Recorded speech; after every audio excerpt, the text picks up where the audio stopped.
Good morning, student. I am Manoj Kumar Gangwar, Brahmadatta Saraswati Vidya मंदिर senior secondary school Bilaspur. Student, हमने आपको कल थर्ड वीडियो अपलोड किया था चैप्टर नंबर 11 का। चैप्टर का जो नेम है वो transportation in animals and plant. तो now video number 4 of this chapter, let us start. Okay. Transport of the substances in plants in chapter 1 you learned that plant take water and minerals nutrients from the soil through the roots and transport it to the leaves। हमने आपको chapter number 1 में क्या पढ़ाया था कि उसकी जो ट्रांसपोरेंट्स जो होता है यानी ट्री में जो है लीव्स तक कैसे पहुंचता है, तो बाई रूट्स पहुंचता है, मिनरल्स वाटर एंड फूड। तो कहाँ तक पहुँचता है? ये लीफ तक पहुँचता है। ठीक है। Minerals nutrients from the soil यानी मिट्टी के द्वारा, मिट्टी से पहुँचता है, क्या के द्वारा? रूट्स के द्वारा ट्रांसपोर्ट होता है। ठीक है। इसमें जो इम्पोर्टेंट इनिशियल नीड होती हैं जो ट्रीज़ की, वो सभी रूट्स के द्वारा स्टेम में पहुंचती हैं और लीफ तक पहुंचती हैं। द लीव्स यानी prepare food for the plant. इस प्रकार से जो लीफ का जो वर्क होता है वो क्या करती हैं? प्रिपेयर करती हैं फूड के लिए, यानी फूड प्रिपेयर करती हैं using water and carbon dioxide during the photosynthesis. और इनका जो उपयोग होता है वो वाटर और कार्बन डाइऑक्साइड, फोटोसिंथेसिस की जो रिएक्शन होती है, फोटोसिंथेसिस के दौरान जो होता है वो वाटर और कार्बन डाइऑक्साइड की रिएक्शन के दौरान ये अपना भोजन बनाते हैं। यानी you also learn in chapter 10, आपने चैप्टर नंबर 10 में लर्न किया था या रीड किया था कि that food is a source of energy and every cell of an organise gets energy by the break down of glucose. आपने ये पढ़ा था कि जो सोर्स ऑफ एनर्जी है and every cell of organise में गेट्स एनर्जी, यानी जितने भी ऑर्गेनाइज में इनके लिए सभी के लिए क्या चाहिए? एनर्जी चाहिए। और एनर्जी जो चाहिए वो प्रत्येक सेल्स के लिए भी चाहिए। तो ये जो एनर्जी होती है वो ब्रेक डाउन में ग्लूकोज में टूट जाती है। The cells use the energy of to carry out vital activity of life. इसी प्रकार से जो हमारे जो सेल्स इनका यूज करते हैं यानी एनर्जी का, और अगेन उसमें कह रहे हैं out vital activities of life, यानी जीवन की जो दिनचर्याएँ हैं, जो एक्टिविटीज़ हैं, क्रियाएँ हैं, उनमें ये सपोर्ट करती है। Therefore food must be made available to every cell of an organism. जहाँ तक का भोजन की बात है, मस्ट बी मेड बनाया जाना चाहिए available to the every cells के रूप में ऑफ एन ऑर्गेनाइज, यानी प्रत्येक ऑर्गेनाइज्म का। Have you ever wondered how to water and nutrients absorbed by the roots are transported to the leaves। आपने क्या कभी ये देखा होगा या आपने जाना होगा टू नोइंग कि ये जो किस तरीक़ा से वाटर और न्यूट्रिएंट को एब्जॉर्ब करते हैं ट्री बाय रूट्स के द्वारा। ठीक है। और ये पत्तियों तक कैसे पहुंचते हैं। How is the food prepared by the leaves, यानी carried to the parts which can not make food. तो इसका हाउ इज फूड प्रिपेयर्ड यानी भोजन कैसे बनाया जाता है बाय द लीव्स, माने लीव्स के द्वारा, पत्तियों के द्वारा, यानी कैरिड जो ले जाया जाता है टू द पार्ट्स, यानी सभी भागों तक, विच कैन नॉट मेक फूड, जिसका स्वयं काम भोजन बनाना नहीं है लीव्स का, ये किसी के द्वारा यानी रूट्स के द्वारा ये पहुंचता है। ठीक है। Transport of the water and minerals. अब नेक्स्ट की बात आती है। अब इसमें जो पानी और जो मिनरल्स है यानी वाटर एंड मिनरल्स है, इनको कैसे एब्जॉर्ब करता है, यानी ट्री कैसे ऑब्जर्व करते हैं, ये आपको अच्छे से समझना है। ठीक है। Now let us start next topic, यानी plant absorb water and minerals by the roots. आपने ये देखा है, आपने पढ़ा भी है कि प्लांट्स एब्जॉर्ब माने अवशोषित करते हैं, यानी पानी और मिनरल्स के लिए एडॉप्ट करते हैं अपने लिए, किसके द्वारा? By roots. ठीक है। The roots have root hair. अब जो रूट्स में क्या होती हैं, यानी बहुत छोटी छोटी शाखाएं होती हैं, जड़ें होती हैं, यानी हेयर्स होते हैं। रूट हेयर इंक्रीज, और जो रूट के जो ये इंक्रीज़ करते हैं, हेयर जो इंक्रीज़ करते हैं the surface area of the root, यानी जो मेन जड़ है उसके एरिया को क्या करते हैं, इंक्रीज़ करते हैं। Surface of the area of the root for the absorption of water and minerals nutrient dissolve in water, यानी जो वाटर में सेल्यूबल होते हैं उसमें जो रूट्स हेयर होते हैं वो उसको एब्जॉर्ब कर लेते हैं, और एब्जॉर्ब करने के बाद ये लीव्स तक पहुंचते हैं बच्चों। कहाँ पहुंचते हैं, लीव्स तक, यानी बाई स्टेम के द्वारा लीव तक पहुंचते हैं, अर्थात ये ट्रांसपोरेशन पूरे पार्ट ऑफ द ट्रीज में पहुंचता है। ठीक है, the roots hair is a contact with the water, जैसे ही रूट्स वाटर के कॉन्टैक्ट में आती हैं, present between the soil particles, और वहाँ पर क्या होते हैं, यानी पार्टिकल के जो सॉइल के पार्टिकल्स अवेलेबल होते हैं, प्रेजेंट होते हैं, उनसे ये चीज़ एडॉप्ट कर लेते हैं। वाटर को हम इसीलिए तो वाटर देते हैं, ट्री कोई भी प्लांट्स हो उनको हम वाटर क्यों देते हैं, इसीलिए देते हैं ताकि उसमें जो सॉइल्स में मिनरल्स या अदर नीड उस ट्री की जो है इसको पूरा कर दे, इसलिए इसकी आवश्यकता को पूर्ति करते हैं। Can you guess how water moves from the roots, क्या अभी कभी आपने एक अनुमान लगाया कि पानी जो है वो कैसे मूव करता है जड़ों में, जड़ों से टू द लीव, पत्तियों की ओर, यानी what king of transport, what kind of transport system is present in plant, किस टाइप का ये प्रेजेंट करते हैं, किस तरीक़ा से ये पहुँचते हैं, वो आपने कभी सोचा है, इसके बारे में आपको जानना है। यानी बेल, बहुत ही अच्छा। बूजो इज राइट, बूजो ने कहा कि plant have pipe like vessels to the transport water and nutrients from the soil. उसने ये बात रखी कि हमारे जिस तरीक़ा से जो इसमें छोटे छोटे वेसल्स होते हैं, वेसल्स यानी एक प्रकार से पूरा सेल्स का छोटे छोटे पाइप्स होते हैं, अंदर से कैसे होते हैं, इनको एब्जॉर्ब करते हैं, खोखले टाइप में होते हैं जो वाटर को एब्जॉर्ब करते हैं एंड न्यूट्रिएंट्स को ऑब्जर्व करते हैं, कहाँ से, यानी मिट्टी से, सॉइल से। The vessels are made of special cells, और जो बेसल्स बने हुए होते हैं वो क्या के होते हैं, स्पेशल सेल्स के बने हुए होते हैं। फॉर्मिंग द वेस्कुलर टिश्यूज़ बोलते हैं उन्हें, हम क्या बोलते हैं, वेस्कुलर टिश्यूज़ बोलते हैं।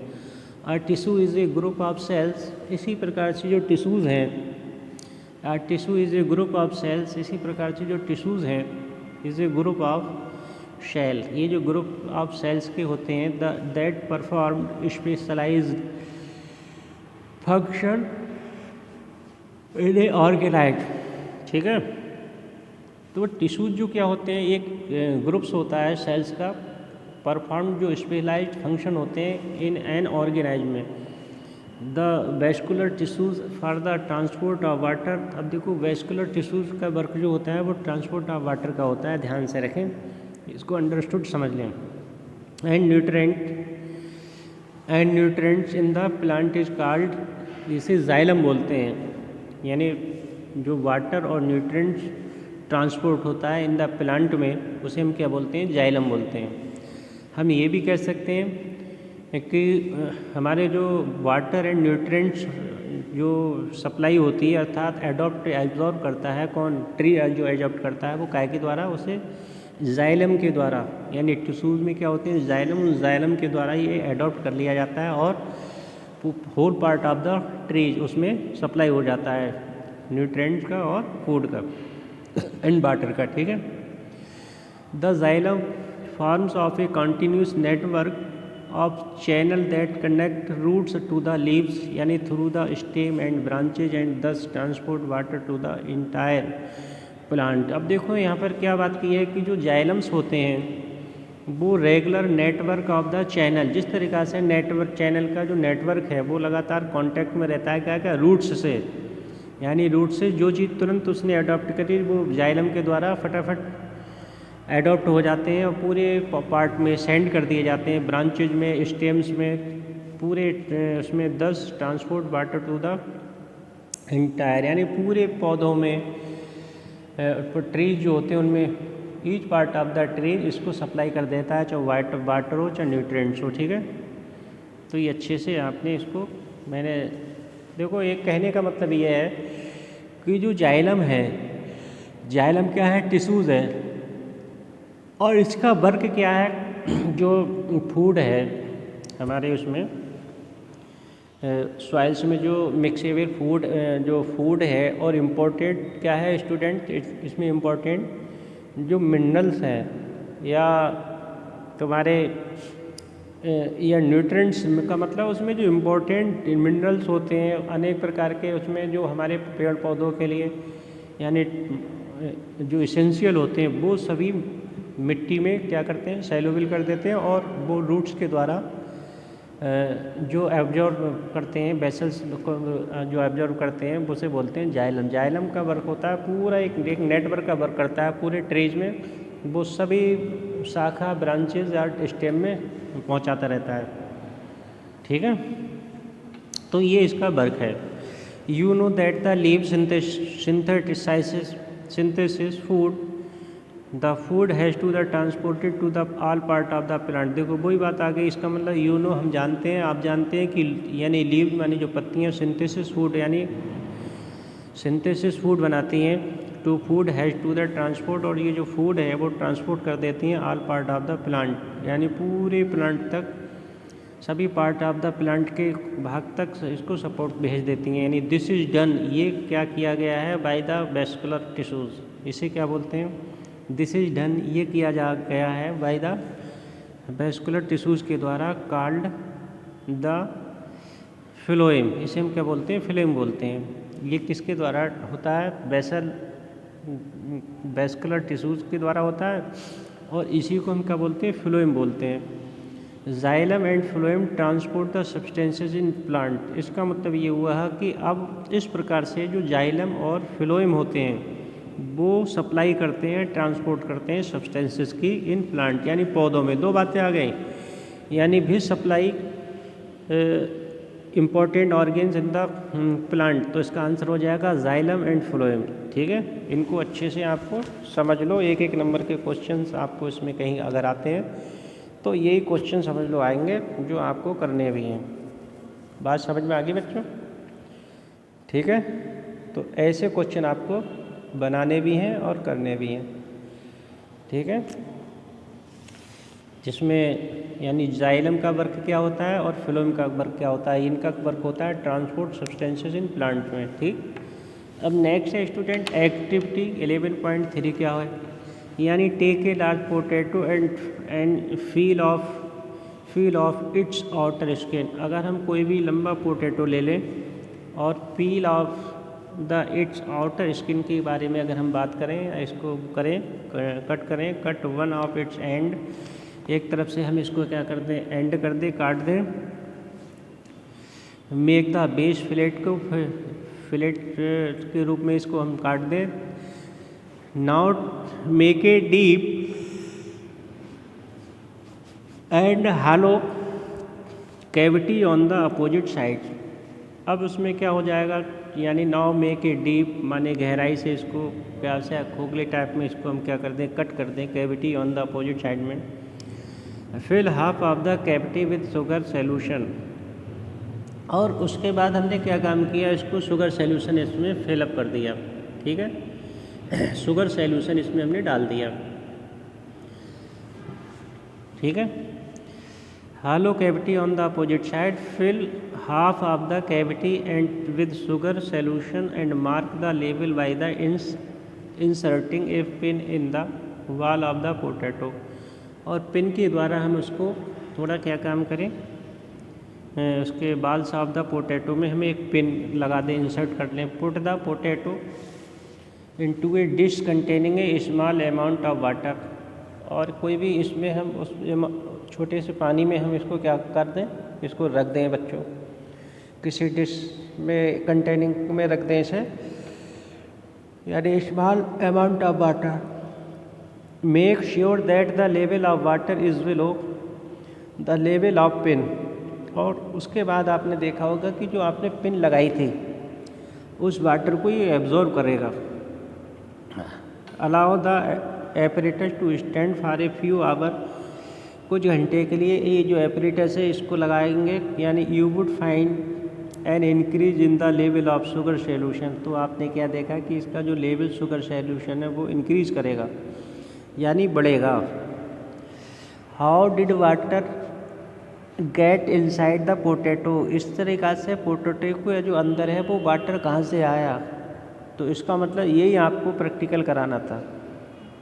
ये जो वाटर की जो है उसको किसी पॉट या में उसमें हमने रख दिया था शुगर सॉल्यूशन के साथ, तो वो वाटर कैसे पहुंचा पोटैटो के ऊपर वाली स्किन पे, वो आपको देखना है। Would you find an increase, यानी how did water get inside the potato, for every short distance water can move from one cell to another cell. इसका मतलब ये हुआ कि जो वाटर जो ट्रांसपोर्ट होता है वो one cell to another cells के द्वारा ट्रांसपोर्ट होता रहता है, ठीक है। फॉर एवरी, वैसे भी हम देखें कि अगर कोई भी कॉटन का हम कोई क्लोथ लें और उसको हम पानी में थोड़ा सा भाग उसका हम उसकी जो लेयर होती है वाटर की उससे उसको हम क्या करते हैं, वेट कर लें, भिगा लें। आफ्टर सम टाइम धीरे धीरे वो जो कैपिलरीज के द्वारा है जो उसमें उनके द्वारा सब पूरा जो कॉटन कपड़ा है वो आगे तक जो है उसको भीग जाएगा। तो ठीक इसी प्रकार से यहाँ पर भी यही बात इन्होंने बात रखी है स्टूडेंट, ठीक है। Potato absorb the minerals nutrients water from the soil, इसी प्रकार से जो प्लांट का जो वर्क होता है, प्लांट एब्जॉर्ब करता है मिनरल्स न्यूट्रिएंट्स के लिए एंड वाटर के लिए फ्रॉम द सॉइल, यानी मिट्टी से ये सब एब्जॉर्ब कर लेता है, यानी प्लांट्स काय के द्वारा, रूट्स के द्वारा। और कौन से एंजाइम होते हैं उसे एंजाइम उसे जाइलम और फिल्म के द्वारा ये वाटर एंड मिनरल्स को ये एब्जॉर्ब कर लेता है and send each part of the plant. The water evaporates through the stomata present on the surface of the leaves. आपने देखा होगा कि जो वाटर है एवोपोरेट्स माने छोटी छोटी बूंदों के रूप में, बाष्प के रूप में, थ्रू द स्टोमेटा प्रेजेंट होता है वहाँ पर स्टोमेटा लीव में, on the surface of the leaves की सतह पर, वायदा ये छोटे छोटे जो सरंध्र वगैरह जो कलेक्ट हो जाते हैं उनको ये बात बता रहे हैं स्टूडेंट, ठीक है। यानी प्रोसेस ऑफ द ट्रांसपरेशन, इस तरीक़ा से ये जो पूरा प्रोसेस है वो चेंज होता रहता है। The evaporation of water and from the leaves generates a suction, यानी pull same the produce when the suck water through a straw, इस तरीक़ा से इनको वाटर को ये एडॉप्ट करते रहते हैं, शक करते रहते हैं, चूसते रहते हैं। Which can pull water to great height in the tall trees, और बड़े बड़े जो पेड़ होते हैं उनको पुल माने खींचता रहता है पानी के लिए ग्रेट हाइट, बहुत बहुत ऊंचाई तक आपने देखा होगा, यानी ट्रीज इज़ वेरी हाइट, बहुत लंबे होते हैं, उनमें ये पानी वहाँ तक पहुँचता रहता है, मिनरल्स इम्पोर्टेंट पहुँचता रहता है। Transpiration also cools in the plant. तो स्टूडेंट आपने ये देखा था इस चैप्टर के में कि इस चैप्टर में जो मैटर था कि ट्रांसपोरेशन, यानी हमारे एनिमल्स में, प्लांट्स में किस तरीक़ा से ट्रांसपोरेशन होता है इम्पोर्टेंट फूड के लिए, जिससे ऑर्गेनाइज लिव रह सकते हैं, जीवित रह सकते हैं। तो इस पूरे चैप्टर में आपको यही समझाया गया है, यही पढ़ाया गया है कि यानी how can transportation in plants and animals and how can make the food of trees and how can reaches in the plants, ये किस तरीक़ा से अपना फूड को मेड करते हैं, बनाते हैं। तो ये चैप्टर में हमने आपको अच्छे से समझाया था और बताया भी था, ठीक है। अब इसमें हमने आपको एक बात भी इसमें बताई थी कि जो एक्सक्रेटरी सिस्टम्स होता है वो क्या होता है। मैंने कल भी आपसे कहा था कि इनकी पिक्चर आप बनाएंगे, किडनी की पिक्चर बना लीजिए और हार्ट की भी आपको पिक्चर बनानी थी। तो आई होप मोस्टली स्टूडेंट ने ऐसा वर्क किया होगा जो आपने मेरी बात को माना होगा और आपको मानना भी चाहिए, ठीक है। तो आज ये चैप्टर अब समाप्त एंड कर दिया हमने, इस चैप्टर को फिनिश कर दिया और इसमें जो इम्पोर्टेंट वर्ड्स है वो आपको आने चाहिए स्टूडेंट। जैसे फॉर एग्जांपल जैसे अमोनिया है, आपको मालूम है अमोनिया क्या चीज़ होती है, यूरेटरी क्या होती है, ब्लड क्या है, ब्लड वेसल्स क्या हैं, कैपिलरीज क्या होती हैं, सर्कुलेटरी सिस्टम क्या है, डायलिसिस क्या है, एक्सक्रेशन क्या होता है, एक्सक्रेटरी सिस्टम है, हीमोग्लोबिन है, ये सब के वर्ड्स है इम्पोर्टेंट है। हार्ट बीट क्या होता है या किडनी क्या है, phloem plasma, platelet, pulse rate, red blood cell यानी RBC, WBC, रूट हेयर